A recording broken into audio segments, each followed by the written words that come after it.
Bonjour, donc je vais faire une petite vidéo fluff, histoire de changer. Alors, il y a peu d'idées nouvelles dans le monde. Le plus souvent, une idée en découle d'une autre. Bon, je suis figurine, car oui, je parle de ça. Ça veut dire que les concepts ne sortent rarement de nulle part. Par exemple, Warhammer Battle était un patchwork de références. Que ce soit Tolkien, on peut y voir un peu Galadriel, l'histoire réelle ou autre, Warhammer 40 Myth tire aussi une partie de son principe de Dune, mais également de beaucoup de références historiques. Ou de pop culture, hein. Slime Arbo, on pense à toi. Et mon jeu favori, Malifaux, ne fait évidemment pas exception. Et d'ailleurs, on s'en cache même pas. Alors voici quelques références glissant dans le jeu. Alors je vais pas toutes les lire. Déjà parce que je sais que je les ai pas toutes et en plus parce que c'est long. Alors, Parker Barrows, le nom ne vous parle pas? Et si je vous dis Bonnie and Clyde, pardon, Bonnie Parker et Clyde Barrow. Voilà, pour un bandit, je trouve que ça marche. Et en parlant de bandit, Sue, alors sur sa carte, beaucoup de choses font référence à Johnny Cash, pardon, à commencer par son nom, The Boys Named Sue. Toujours dans l'existant, Cornelius Bass est une référence à Bass Reeves, le premier marshal noir américain. Et soit vous lisez l'histoire, soit vous regardez la vidéo de Nota Bene sur ce sujet, c'est intéressant. Nelly Cochran, eh ben dans notre monde, Elizabeth Jane Cochran, dite Nelly Bly, née en 1864, morte en 1922, était journaliste. Voilà. Euh, alors je crois que c'est la prof qui a fait une vidéo dessus, je sais plus s'il y en avait d'autres, mais bref, vous pouvez lire aussi l'histoire, c'est bon, pour la culture générale. Et même si pour l'instant, il ne reste qu'une tête et un petit copeau de bois, Collodi, en plus d'un nom de master, c'est aussi une grosse ficelle pour parler de Carlo Collodi. Alors, ce nom ne vous dit peut-être rien, mais c'est l'auteur de Pinocchio. Un Ferdinand von Schiele, donc c'était un noble prussien, qui forma un corps franc. Et corps franc en allemand, visiblement ça se dit Freikorps. Voilà. Alors, pour varier, il semble que plusieurs personnages, Wong, Lo ou Burt Jensen, viennent de Big Trouble in Little China. Mais alors, j'ai pas vu le film, donc voilà, c'est les aventures de Jack Burton avec Grille de Mandarin. Je vais pas juger, mais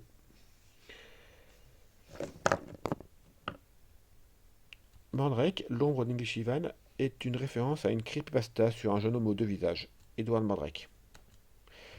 La...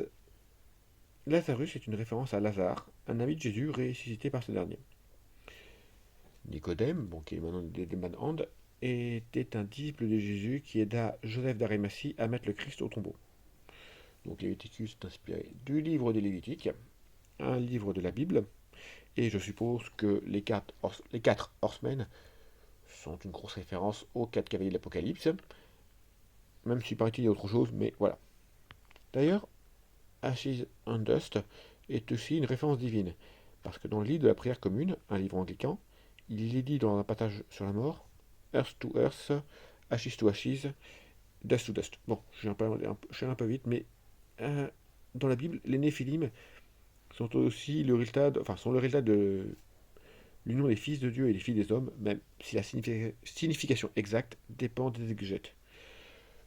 Alors, de la même façon, Lilith, alors c'est soit la première femme d'Adam, soit un démon, enfin c'est pas toujours très clair, toujours pareil, ça dépend de ce à quoi on fait référence. Je vous laisse vous renseigner si vous voulez.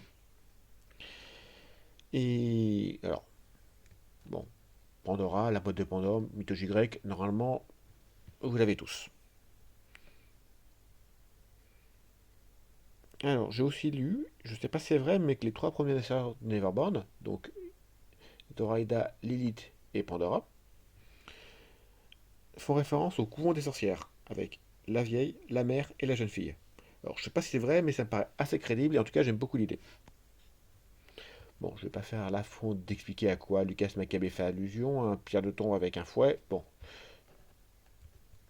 Alors, Jack Doe, c'est intéressant parce que, bon, en fait, j'ai appris, en regardant, que ça fait référence au Shuka.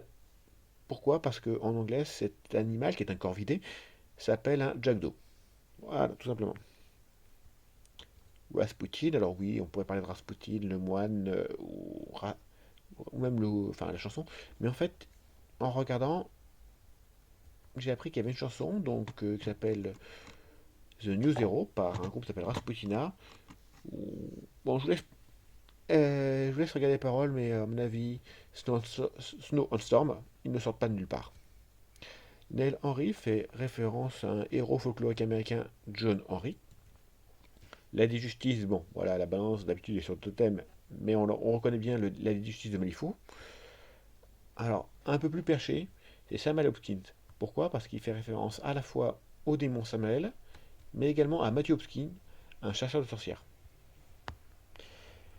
Alors, dans le genre assez improbable, il y a Hoffman. Alors, Hoffman, à la base, on pourrait dire, oui, un chauve handicapé avec des pouvoirs psychiques, oui, c'est Charles Xavier, mais un peu transposé. Alors, c'est vrai, enfin, c'est à peu près certain, mais également, un truc un peu moins connu, il y a une nouvelle qui s'appelle Le Marchand de Sable, écrite par Ernst Theodor Amadeus Hoffmann, avec un automate et dont un des personnages s'appelle Coppelius. Alors, ce n'est évidemment pas un hasard, puisque dans la première version du jeu, Hoffmann pouvait embaucher Coppelius. D'ailleurs, en parlant de cauchemar, tout le monde aura remarqué que la première version du Dreamer est comme assez inspirée de Little Nemo. Et il est très possible, pour ne pas dire à 100%, que les Stitch Together, qui, je le rappelle, à la base, en tout cas en V2, pouvaient jouer avec Jacob Lynch, un tenancier de casino, font référence à Oogie Boogie de L'étrange Noël de Jack. Je vous conseille ce film d'ailleurs. Euh, alors, paraît-il d'ailleurs, pour en venir un peu sur le casino, paraît-il que Honeypot vient de l'argot japonais, mais ne parlons pas japonais, je préfère éviter de trop l'affirmer. Alors, je vais finir, toujours sur les cauchemars, par l'ancienne représentation des Alpes, qui est quand même assez inspirée du cauchemar de Fuseli, je ne sais pas du tout comment ça se prononce, j'en suis vraiment désolé. Alors, voilà, je sais que j'ai pas tout dit, on pourrait prendre plus de temps pour tout fouiller, parler de Titania ou des versions alternatives. Récemment, on a eu le droit au Docteur Folamour au Petit Chaperon Rouge. Mais pour l'instant, je vais en rester là. Et je vous dis à une prochaine.